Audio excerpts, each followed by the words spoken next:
నీ జీవితాన్ని మార్చే శక్తి నీలోనే ఉంది. ఎప్పుడైనా అనుకున్నారా మీ కలలు నిజం కావు అని? తప్పు. మీ కలలను నిజం చేసుకునే శక్తి మీలోనే ఉంది. ఒక్కసారి ప్రయత్నించి చూడండి, అద్భుతం జరుగుతుంది. జీవితం ఎప్పుడూ సులువుగా ఉండదు. కష్టాలు వస్తాయి, నిరాశ కలుగుతుంది. కానీ గుర్తుంచుకోండి, ప్రతి కష్టం ఒక పాఠం నేర్పుతుంది.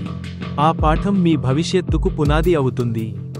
ఓటమి ఎదురైనప్పుడు కుంగిపోకండి. మరింత పట్టుదలతో ప్రయత్నించండి. విజయం సాధించే వరకు ఆగకండి. మీ లక్ష్యంపై దృష్టి పెట్టండి. విజయం మీ సొంతమవుతుంది. మిమ్మల్ని మీరు నమ్మండి. మీ సామర్థ్యంపై నమ్మకం ఉంచండి. మీరు ఏదైనా సాధించగలరు. నమ్మకమే జీవితానికి ఆధారం. ప్రతిరోజు కొత్తగా ప్రారంభించండి. మీ చుట్టూ ఉన్న ప్రపంచం నుండి స్ఫూర్తి పొందండి. ఇతరులకు సహాయం చేయండి. వారి జీవితాల్లో వెలుగు నింపండి. మీ కలలను వెంబడించండి. మీ జీవితాన్ని మీరే తీర్చిదిద్దుకోండి. ఈ క్షణమే ప్రారంభించండి. ఈ వీడియో మీకు నచ్చితే లైక్ చేయండి, షేర్ చేయండి మరియు మా ఛానల్ను సబ్స్క్రైబ్ చేయండి. మీ స్నేహితులకు కూడా ఈ వీడియోను పంపండి. వారిలో స్ఫూర్తి నింపండి.